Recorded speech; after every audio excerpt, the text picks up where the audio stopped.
주께 제단을 쌓아 백성에게 내리는 재앙을 그치게 하려 함이로다 하매 아라오나가 다윗에게 이르되 내 주 왕께서는 친히 좋게 보시는 것을 취하여 드리소서.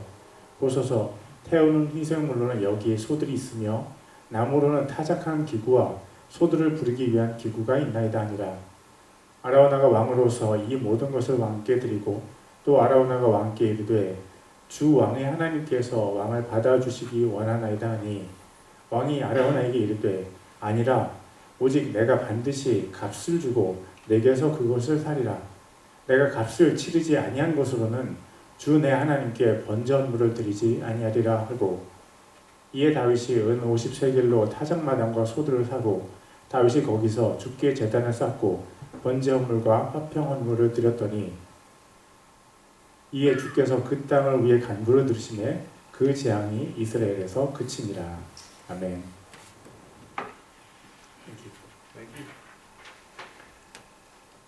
저는 오늘 마음을 드리라는 제목으로 사무엘하 24장 18절에서 25절까지 말씀을 나누겠습니다.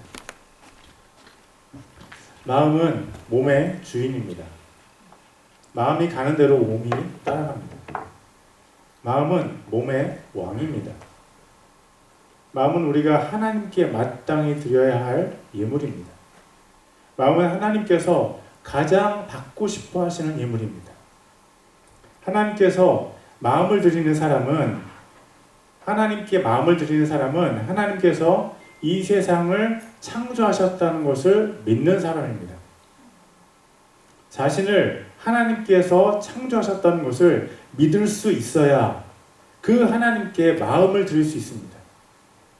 우리는 하나님께서 하늘과 땅을 창조하셨다고 믿습니다. 하늘과 땅에 있는 모든 것은 하나님께서 아무것도 없는 상태에서 새롭게 존재하게 하신 것입니다. 만약 어떤 사람이 자신의 마음을 하나님께 온전히 드린다면 그는 자신이 가지고 있는 모든 것을 드릴 것입니다. 그가 그렇게 할 수 있는 이유는 그가 가지는 어떤 것도 그가 이 세상에 올 때 가지고 오지 않았기 때문입니다. 또 그 모든 것이 하나님의 소유권 아래에 있기 때문입니다. 여러분, 하나님께서는 우리를 만드신 창조주 하나님이십니다. 우리의 오똑한 코와 앞을 볼 수 있는 눈과 허공을 휘저을 수 있는 손과 뛰어다닐 수 있는 발과 다리는 모두 하나님께서 창조하신 것들입니다. 하나님은 세상의 모래 한 알도 신묘막측하게 창조하셨습니다. 과학이 발달할수록 작은 것 안에 더 작은 세계를 발견해냅니다. 사람들은 말합니다. 이 모든 것이 우연이라고. 그러나 우리는 외칩니다. 이 모든 것은 하나님께서 의도를 가지고 만드셨다고. 믿지 못하시겠습니까? 예전에 했던 말일 수도 있지만 한 번 더 하겠습니다. 제가 가진 스마트폰이 우연히 만들어질 확률이 얼마나 됩니까? 여러분 중에 이 스마트폰이 우연히 만들어졌다고 믿는 분이 있습니까? 아마도 한 분도 없을 것입니다. 그러면 더 간단한 물품을 제가 예로 들어보겠습니다. 제가 가진 볼펜이 하나 있습니다. 이 볼펜의 재료들이 이 세상에 다 있습니다. 그런데 이 볼펜이 그 재료들의 기가 막힌 우연의 만남을 통해서 정확한 이 모양으로 글씨 쓰는 정확한 용도로 우연하게 만들어질 확률이 얼마나 됩니까? 스마트폰이나 볼펜이 사람의 간섭이 전혀 없이 만들어질 확률은 계산해보나 마나 0, 제로입니다. 그렇다면 몇백만 년의 시간이 흘러서 우연히 만들어질 확률은 스마트폰과 볼펜 중에 어느 것이 더 희박한 확률일까요?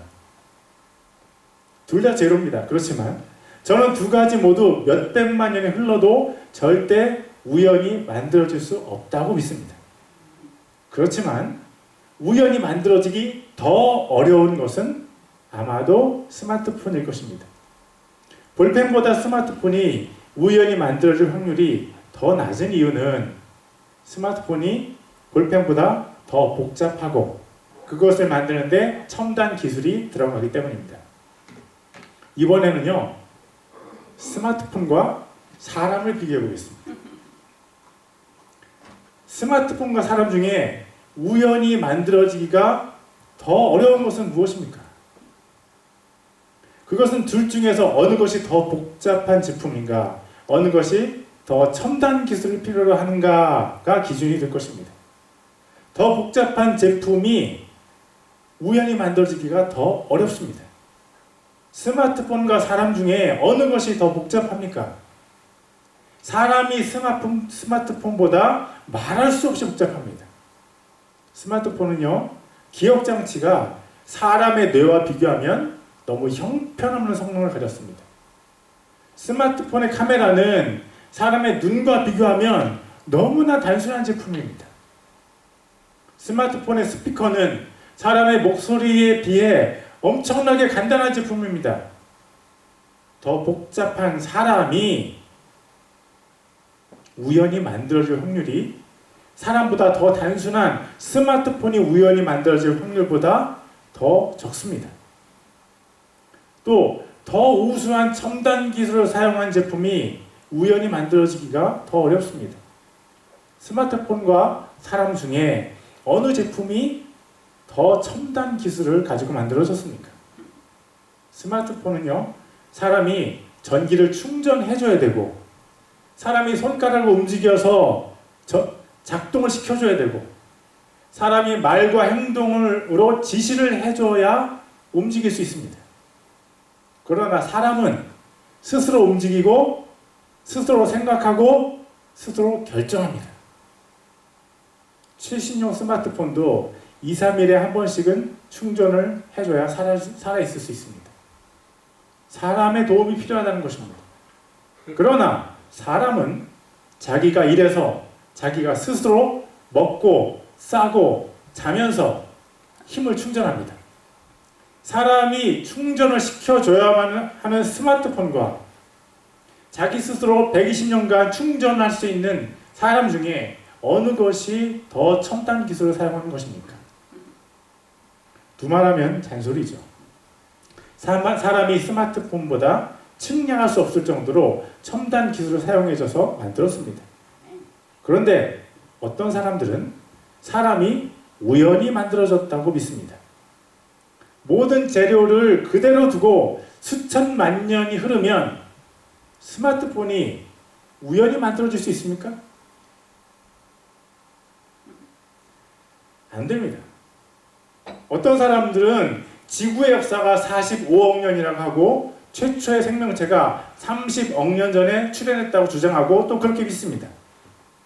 만약 사람보다 말할 수 없이 단순하고 훨씬 기초적인 기술을 사용해서 만들어진 스마트폰이 우연히 만들어질 수 있다면 사람도 우연히 만들어질 확률이 조금 있다고 저는 믿겠습니다. 그런데 여러분, 스마트폰의 모든 재료가 지구의 자연에 다 존재합니다. 지구의 50억 년 시간 가운데 우연히 만들어진 스마트폰이 하나라도 발견된 적이 있습니까? 아니면 스마트폰보다 훨씬 더 간단한 구조를 가졌고 훨씬 더 초보적인 기술로 만든 볼펜을 예로 들어볼까요? 지구의 50억 년 시간 가운데 우연히 만들어진 볼펜이 발견되었다는 역사가 있습니까? 없습니다.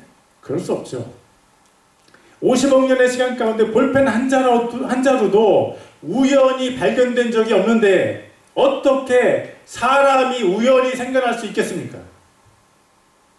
100억 년의 시간이 흐르면 볼펜이 우연히 만들어질 수 있다고 가정해 보겠습니다. 그렇다면 어떤 사람들의 주장처럼 지구가 생긴 지 50억 년이 지났다고 생각한다면 지금쯤 복잡한 볼펜의 알맹이는 제외하고서라도 알맹이보다 더 단순한 볼펜의 껍데기 정도는 우연히 만들어지고 있어야 하지 않을까요? 우리는 지구상 어디에서도 볼펜의 껍데기가 자라고 있는 식물을 알지 못하고 볼펜의 껍데기를 출산하는 동물을 본 적도 없습니다. 너무 단순한 볼펜도 사람이 연구하고 디자인하고 가공하지 않으면 절대 우연히 만들어질 수 없습니다. 어떤 사람들은 사람이 오스트랄로피테쿠스라는 원시인으로부터 진화했고 그들이 지금으로부터 400만 년 전부터 지구에 살았다고 주장합니다. 진화론자들의 주장처럼 만약 그 400만 년이라는 시간 동안 인간이 원숭이로부터 진화가 계속되었다면 지금도 인간이 되어가고 있는, 진화하고 있는 원숭이가 있어야만 합니다. 그러나 우리는 원숭이가 인간이 되어가는 중간 단계가 존재하고 있다는 뉴스를 접한 적이 없습니다. 당연합니다. 볼펜 한 자루도 우연히 만들어지지 않는데 훨씬 더 복잡하고 엄청난 첨단 기술에 사용된 인간이 우연히 만들어질 수 있겠습니까? 사람은 절대 우연히 만들어질 수 없습니다. 간단한 볼펜 한 자루도 디자이너가 반드시 있어야만 만들어집니다. 볼펜보다 더 복잡한 스마트폰은 디자이너가 있어야 할까요? 당연하죠. 그렇다면 스마트폰보다 말할 수 없을 정도로 더 복잡하고 훨씬 더 고사양의 첨단 기술이 사용된 인간을 만드는데 디자이너가 있다는 것은 의심할 수 없는 사실입니다. 인간은 우연히 만들어질 수 없는 존재이고 디자이너가 목적을 가지고 만들었습니다. 인간의 디자이너는 하나님이십니다. You need to remember, you need to know that you are the creation of the Lord. 여러분 자신이 하나님께서 창조하신 창조물임을 반드시 기억하십시오.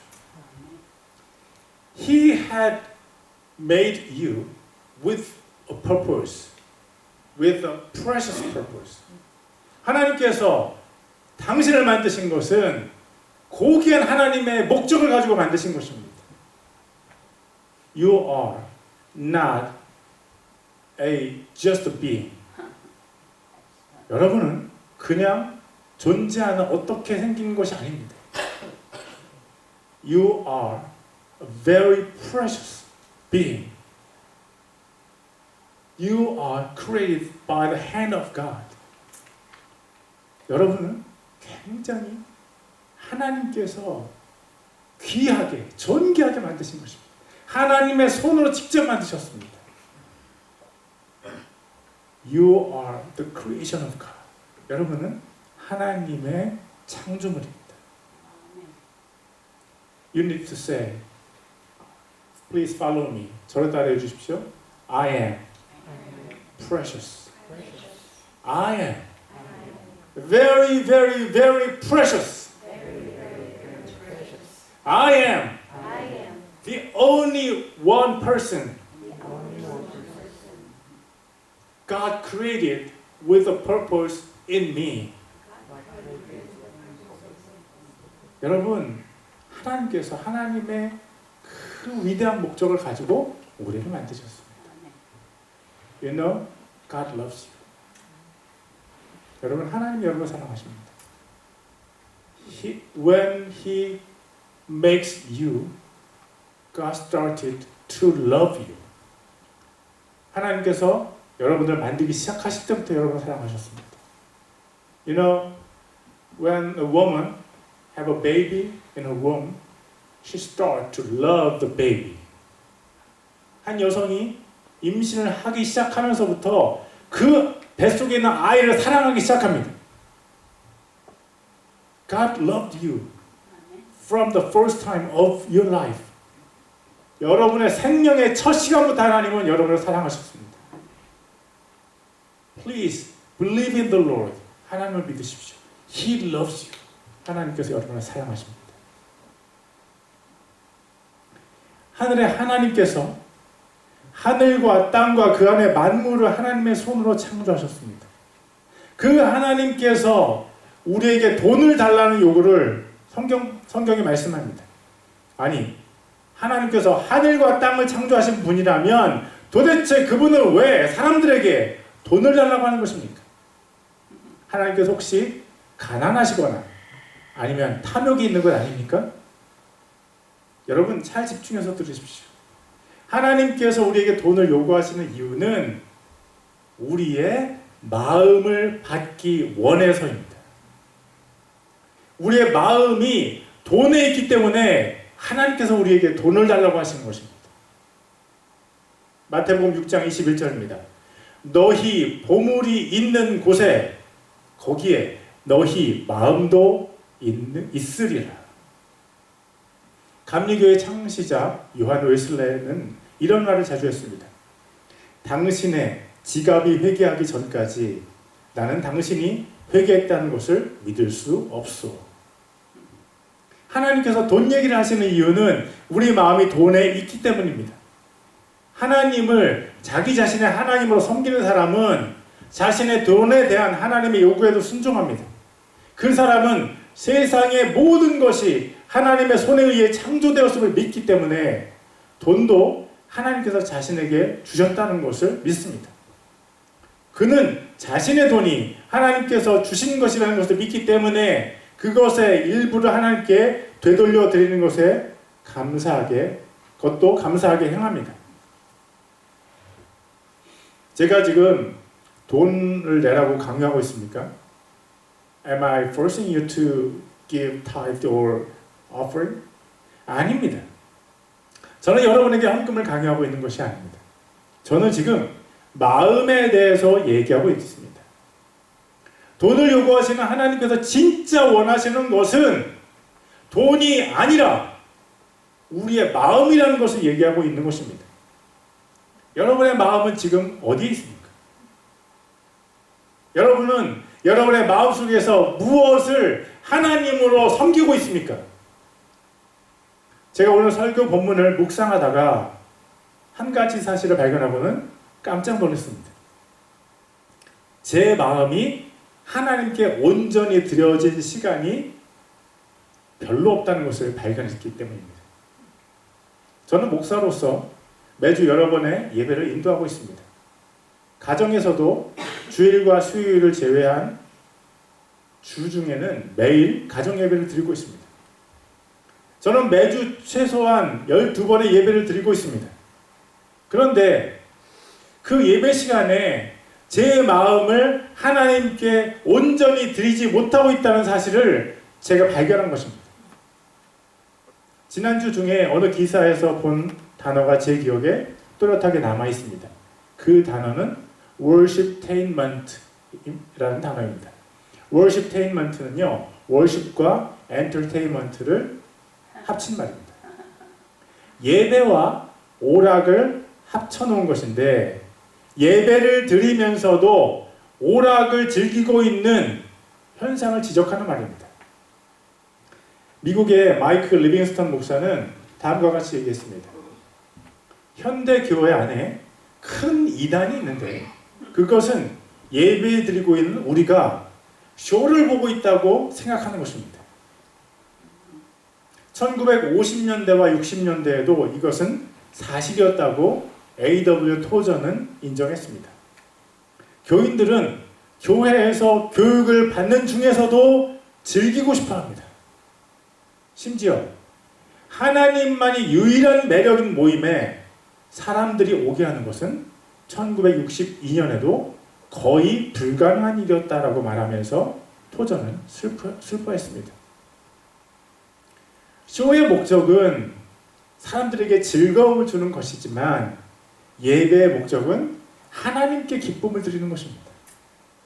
쇼는 사람들이 감정적인 체험을 받는 것이지만 예배의 목적은 하나님께서 예배를 받으시는 것입니다.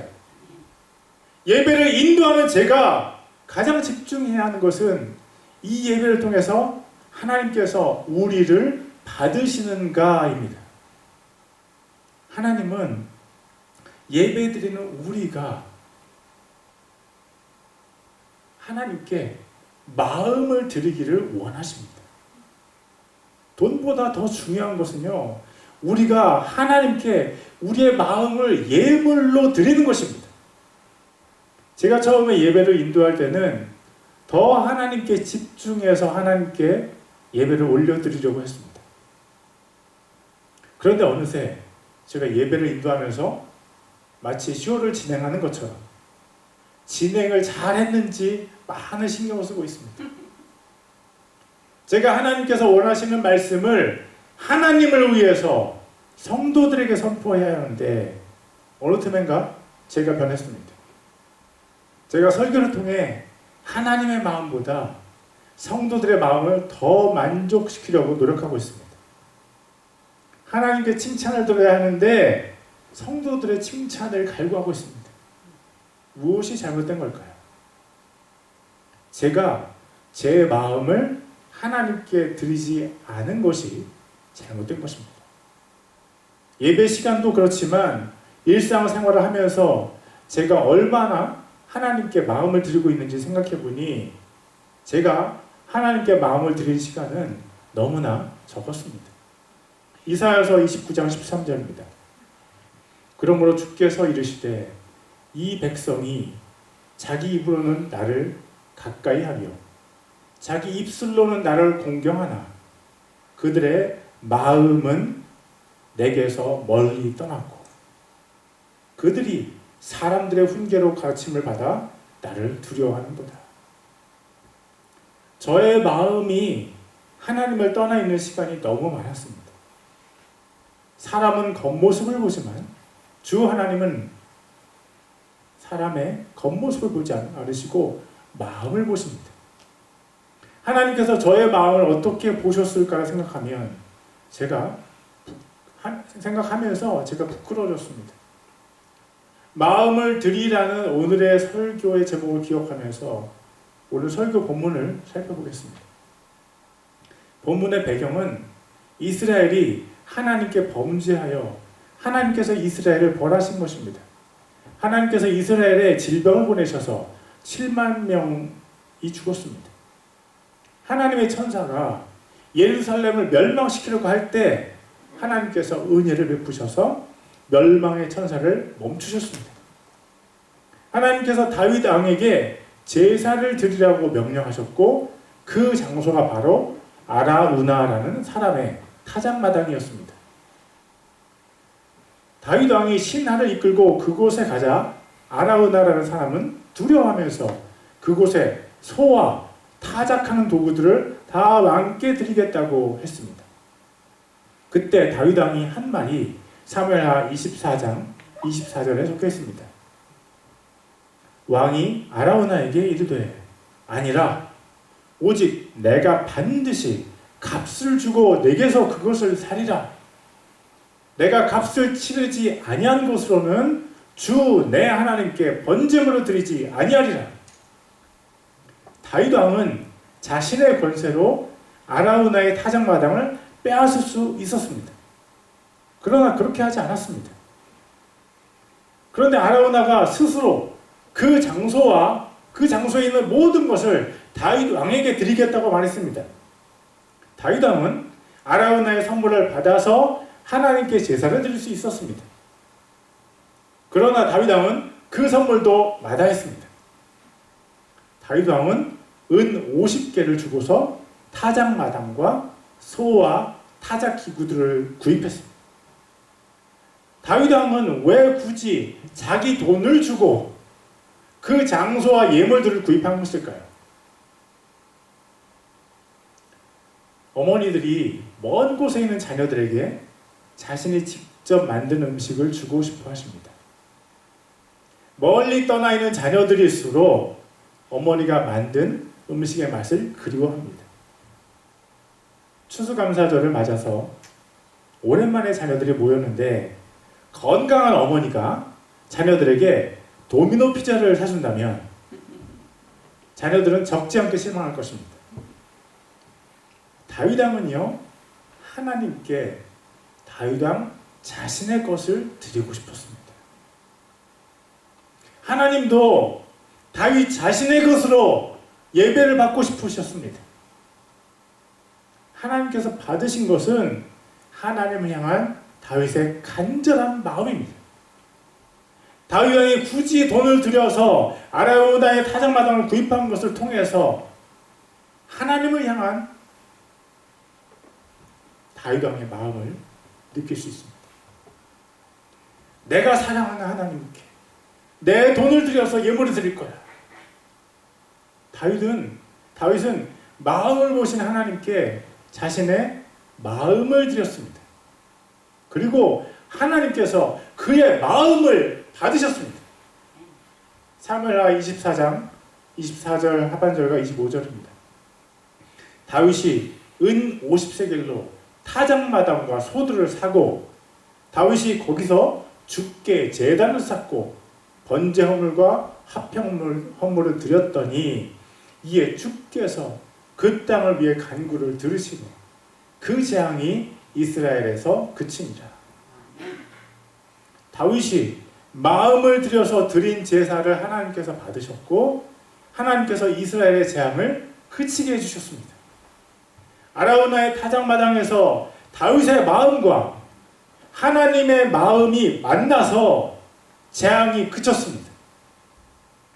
다윗의 마음과 하나님의 마음이 만난 이곳은요, 사실 아브라함의 마음과 하나님의 마음이 만난 곳이기도 합니다. 하나님께서 100세인 아브라함에게 이삭이라는 아들을 주셨습니다. 그런데 어느 날 하나님께서 아브라함을 시험하셨죠. 아브라함이 가장 중요하게 여기는 외아들 이삭을 죽여서 번제로 드리라는 하나님의 명령이 있었습니다.